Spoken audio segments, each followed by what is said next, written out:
Medical college ആശുപത്രിയിൽ പ്രസവ ശസ്ത്രക്രിയയ്ക്കിടെ കത്രിക വയറ്റിൽ കുടുങ്ങിയ അടിവാരം സ്വദേശിനി ഹർഷിനെ നമ്മൾ ആരും മറന്നിട്ടില്ല. ഹർഷിനെ വീണ്ടും സമരമുഖത്തേക്ക് ഇറങ്ങുകയാണ്.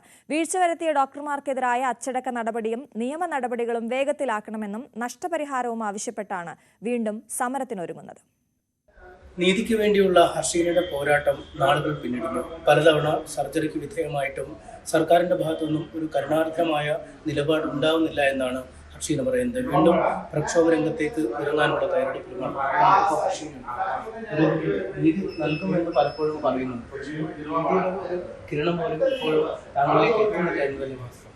തീർച്ചയായിട്ടും നമ്മൾ ഇത്രയും വലിയൊരു അനാസ്ഥയ്ക്ക് ഇരയായി എല്ലാ തെളിവുകളോടും കൂടി പോലീസ് കുറ്റപത്രം സമർപ്പിച്ചു കഴിഞ്ഞിട്ടും ഈ ആരോഗ്യവകുപ്പ് മന്ത്രി അന്നു തൊട്ട് ഹർഷനക്കൊപ്പമാണ് സർക്കാർ, മുഖ്യമന്ത്രി അടക്കം നമ്മളെ കാര്യത്തിൽ തീരുമാനമാവും, നീതി ഉറപ്പാക്കുന്നു പറഞ്ഞു എന്നല്ലാതെ ഒരു തരത്തിലുള്ള നീതി ഇതുവരെ നമുക്ക് ഉറപ്പായിട്ടില്ല. അപ്പോൾ അവസാന പ്രതീക്ഷയായിരുന്നു കോടതി. അപ്പോൾ അവിടെ പോലും നമ്മളെ അവഗണിക്കുന്ന ഒരു അവസ്ഥയാണ് കണ്ടിട്ടുള്ളത്.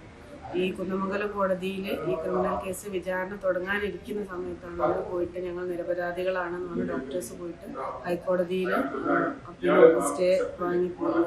നമ്മളെ ഭാഗം കേൾക്കാൻ പോലുള്ള ഒരു സമയം തരാതെ അവർ സ്റ്റേ കൊടുത്തു. ഇത്രയും അധികം തെളിവുകൾ ഉണ്ടായിരുന്നിട്ടുണ്ട്.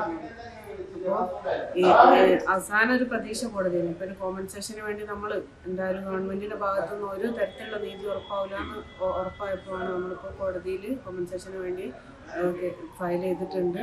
അതിന് തീരുമാനമായി വരുമ്പോഴേക്ക് എന്നാന്ന് നമുക്കറിയില്ല. കോടതിയുടെ പ്രൊസീജിയേഴ്സ് ഒക്കെ അങ്ങനെയാണല്ലോ. നമ്മളെ നഷ്ടങ്ങൾക്ക് ആ ഒരു സമയത്ത് നഷ്ടപ്പെട്ട സമയത്താണല്ലോ നമുക്ക് നഷ്ടപരിഹാരം വേണ്ടത്. അപ്പോൾ അതിന് ഒരു തീരുമാനം അല്ലെങ്കിൽ ഇത് ചെയ്തവർക്കെതിരെ ഏതെങ്കിലും തരത്തിലുള്ള ഒരു നടപടി ആരോഗ്യവകുപ്പ് മന്ത്രിൻ്റെ ആരോഗ്യ വകുപ്പിൻ്റെ ഭാഗത്തുനിന്ന് ഇതുവരെ ഉണ്ടായിട്ടില്ല.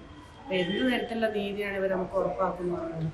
ഇനി ഒരാൾക്ക് ഈ ഒരു അവസ്ഥ ഉണ്ടാവാനും പാടില്ല. അപ്പോൾ നീതി കിട്ടുന്നത് വരെ എവിടെയാണോ കിട്ടുന്നത് വരെ പോരാട്ടം എന്നുള്ളത് തന്നെയാണ്. അപ്പോൾ നിരന്തരമായ ഒരു സമരത്തിന് തൽക്കാലം ആരോഗ്യാവസ്ഥ സമ്മതിക്കാത്തതുകൊണ്ടാണ് നമ്മൾ കുറേ മാറി നിന്ന് ഇനി ഏതെങ്കിലും രൂപത്തിലൊരു നീതി കിട്ടും എന്നുള്ള പ്രതീക്ഷയിലായിരുന്നു. നീതി കിട്ടും വരെ സമരം ചെയ്യാന്നുള്ളത് തന്നെയാണ് പോരാട്ടത്തിലല്ല. നീതി എവിടെ കിട്ടുന്നു അവിടെ വരും.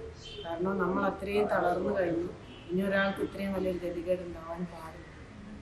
ഈ ഡോക്ടർമാർ കോടതിയിൽ പറഞ്ഞത് അവരെ കുറ്റമുക്തരാക്കണം അല്ലെ, അല്ലെങ്കിൽ അവർ കുറ്റക്കാരല്ല എന്നാണ്. അപ്പോൾ എന്താണ്, ആരാണ് കുറ്റക്കാരൻ എന്നതൊരു ചോദ്യമായിട്ട് ഞാനാണ് കുറ്റക്കാരൻ എന്നുള്ളതാണ് ഇപ്പോൾ.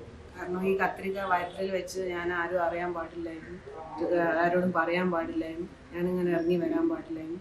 എല്ലാം സ്ഥാപനം ചെയ്തത് വരെ രാഷ്ട്രീയ പ്രേരിതം എന്നുള്ള രൂപത്തിലേക്ക് നമ്മുടെ സംസ്ഥാനത്തെ വനിതാ കമ്മീഷൻ അധ്യക്ഷ വരെ പറഞ്ഞു ഹർഷീന എന്തിനാണ് തെരുവിൽ വന്ന് നിൽക്കുന്നത്, തെരുവിൽ വരേണ്ടി വന്നത് എന്തിനാണെന്ന് അവർ വീട്ടിലേക്ക് കൊണ്ടുതരുമെന്ന് എനിക്ക് തെരുവിലേക്ക് വന്ന് യുദ്ധം ചെയ്യണം, ഇവിടെ എന്ത് രാഷ്ട്രീയം അവർ കണ്ടിട്ടില്ലെന്നും കൂടി പറഞ്ഞു. രാഷ്ട്രീയ പ്രേരിത സമരം എന്നൊക്കെ പറഞ്ഞിട്ടുള്ളത്. ഇത്രയും വേദനകൾ സഹിച്ച് ഇപ്പോഴും ഈ ജീവിത അവസാനം വരെ സഹിക്കേണ്ടുന്ന എല്ലാതരം വേദനകളും നമുക്ക് തന്നിട്ടും അതിനൊരു നീതി ഉറപ്പാക്കാതെ വീണ്ടും വീണ്ടും നമ്മളെ വേദനിപ്പിക്കുന്ന രൂപത്തിലുള്ള സംസാരങ്ങളും നമ്മൾ അവഗണിച്ചുകൊണ്ടാണ് സർക്കാരും ആരോഗ്യ വകുപ്പും വനിതാ കമ്മീഷൻ അടക്കം എപ്പോഴും നടത്തിക്കൊണ്ടിരിക്കുന്നത്. ഇതിനൊരു നീതി എവിടെ നിന്ന് കിട്ടും? ഞാനാണോ കത്രിക വിഴുങ്ങിയത്? ഞാൻ കത്രിക വിഴുങ്ങിയതാണോ? ഇത് ആമാശയത്തിലാണെങ്കിൽ ഞാൻ വിഴുങ്ങിയാണെന്ന് പറയുന്നത്. ഒരു സർജറി, ഒരു സിസേറിയൻ നടന്ന് അവർ ഏറ്റവും വലിയൊരു കഴിവ് സംഭവിച്ചിട്ട് അതിനൊരു പരിഹാരം കാണാതെ വീണ്ടും വീണ്ടും നമ്മളെ വേദനിപ്പിച്ചുകൊണ്ടിരിക്കും. ഇതിനൊരു നീതി ഉറപ്പാക്കിയേ പറ്റൂ. നീതി എവിടെ കിട്ടുമോ അവിടെ വരെ നമ്മൾ പോരാടുന്നുള്ളതാണ്. എന്തായാലും ഹർഷീന വീണ്ടും സമരരംഗത്തേക്ക് ഇറങ്ങുകയാണ്. 29-ന് ഏകദിന സത്യാഗ്രഹത്തോടുകൂടിയാണ് അടുത്ത ഘട്ട സമര പരിപാടികൾക്ക് തുടക്കമാവുന്നത്. പിന്നീട് നിരന്തരമായി ഈ വിഷയം ഉന്നയിച്ച് രംഗത്തേക്ക് വരാൻ തന്നെ സർക്കാരിൻ്റെ കണ്ണു തുറക്കും വരെ, അല്ലെങ്കിൽ ഹർഷീനയ്ക്ക് മതിയായ നഷ്ടപരിഹാരം നൽകുന്നത് വരെ പ്രതിഷേധ രംഗത്ത് അണിനിരക്കാനാണ് ഹർഷീനയുടെ ഒപ്പമുള്ളവർ ആലോചിക്കുന്നത്. അനീഷ്, MS അനീഷ് കുമാർ തന്നെ ചേരുകയാണ് കൂടുതൽ വിവരങ്ങളുമായി. അനീഷ്, ഹർഷിന തികച്ചും ന്യായമായ ഒരാവശ്യം, അതും അവർ അനുഭവിച്ച ദുരിതം പറഞ്ഞുകൊണ്ട് തെളിവുകൾ നിരത്തിയുള്ള ഒരു സമരമാണ് നടത്തിയിരുന്നത്. പക്ഷേ ഇതുവരെയും ഹർഷിനയ്ക്ക് അതിലൊരു ന്യായമായ നീതി കിട്ടിയില്ല എന്നുള്ളത് നമുക്ക് എല്ലാവർക്കും അറിയുന്ന കാര്യമാണ്. വീണ്ടും സമരരംഗത്തേക്ക് ഇറങ്ങുമ്പോൾ ഹർഷിന എന്താണ് പ്രതീക്ഷിക്കുന്നത്?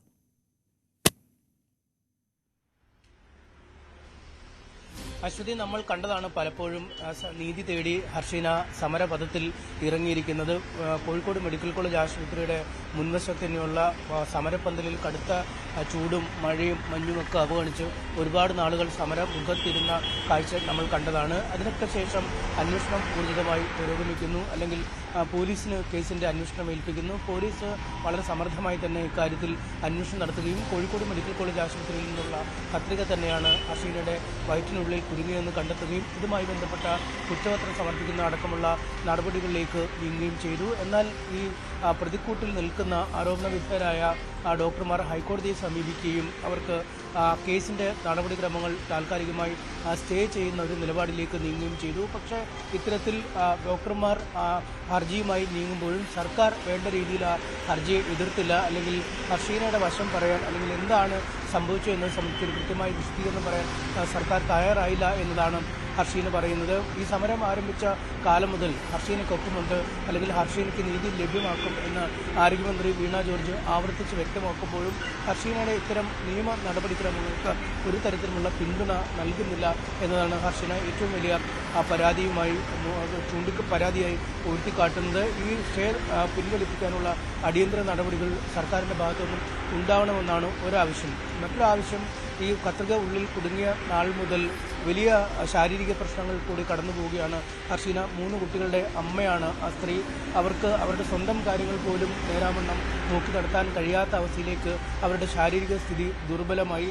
പലതവണ ശരീരത്തിൽ ശസ്ത്രക്രിയകൾ നടത്തേണ്ടി വന്നു. ഇനിയും ആ ശരീരത്തിലേറ്റ ക്ഷതങ്ങൾ മാറണമെങ്കിൽ ശസ്ത്രക്രിയകൾ വേണ്ടിവരും എന്നാണ് ആരോഗ്യ വിദഗ്ധർ അവർക്ക് മുന്നറിയിപ്പ് നൽകുന്നത്. അതുകൊണ്ട് അവരുടെ ജീവിതം തന്നെ അക്ഷരാർത്ഥത്തിൽ ആ ഒരു കത്രിക മൂലം ഹോമിക്കപ്പെടുന്ന അവസ്ഥയിലേക്ക് കാര്യങ്ങൾ നീങ്ങി. അതുകൊണ്ട് അർഹമായ ഒരു നഷ്ടപരിഹാരം ഈ വിഷയവുമായി ബന്ധപ്പെട്ട് നൽകണം എന്ന ആവശ്യമാണ് അവർ മുന്നോട്ട് വയ്ക്കുന്നത്.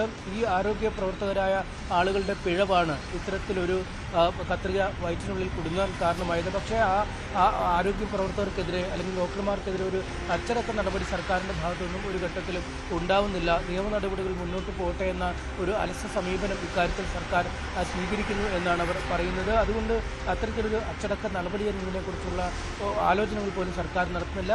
അടിയന്തരമായി സ്വീകരിക്കുക, നഷ്ടപരിഹാരം നൽകുക, ഒപ്പം കോടതികളിൽ നടക്കുന്ന നിയമ നടപടികളെ പിന്തുണയ്ക്കുകയും സ്റ്റേ നീക്കാനുള്ള അടിയന്തര നടപടികൾ നീക്കുകയും ചെയ്യണമെന്ന ആവശ്യമാണ് അവർ മുന്നോട്ട് വയ്ക്കുന്നത്. എന്തായാലും ഈ 29-നാണ് ഏകദിന സത്യാഗ്രഹ സമരം അവർ നടത്താൻ പോകുന്നത്.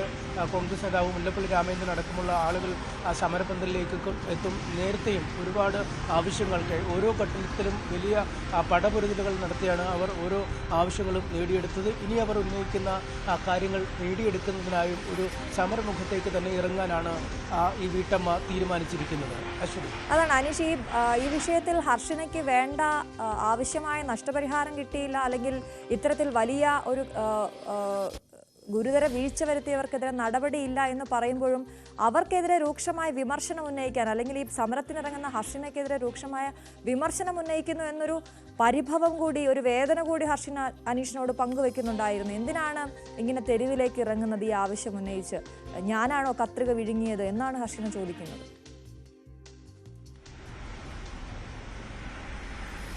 തീർച്ചയായും അത് തന്നെയാണ് അവർ ചോദിക്കുന്ന ഏറ്റവും പ്രധാനമായ ചോദ്യം. കാരണം ഹൈക്കോടതിയിൽ, ഈ കുന്നമംഗലം കോടതിയിൽ കുറ്റപത്രം ഹാജരാക്കി വിചാരണ നടപടികൾ തുടങ്ങാൻ നിൽക്കുമ്പോഴാണ് ഈ ഹൈക്കോടതിയിൽ സമീപിക്കുകയും സ്റ്റേ കിട്ടുകയും ചെയ്യുന്നത്. അപ്പോൾ ഡോക്ടർമാർ പറയുന്നു തങ്ങളല്ല വയറ്റിനുള്ളിൽ കത്രിക വെച്ചത്, അല്ലെങ്കിൽ തങ്ങളുടെ പിഴവ് മൂലമല്ല വയറ്റിൽ കത്രിക കുടുങ്ങിയത്. അപ്പോഴാണ് ഹർഷീനയുടെ ചോദ്യം വരുന്നത്, താൻ കത്രിക വിഴുങ്ങിയതാണോ? ആ ഒരു ചോദ്യത്തിന് കൃത്യമായ ഉത്തരം നൽകാൻ ഒരു കാലത്തും ആരോഗ്യവകുപ്പിന് കഴിഞ്ഞിട്ടില്ല. ആരോഗ്യവകുപ്പിൻ്റെ ഗുരുതരമായ പിഴവാണ് ഇക്കാര്യത്തിൽ സംഭവിച്ചതെന്ന് ആരോഗ്യമന്ത്രി ഒരു കാലത്തും സമ്മതിക്കാത്ത സാഹചര്യം പോലീസ്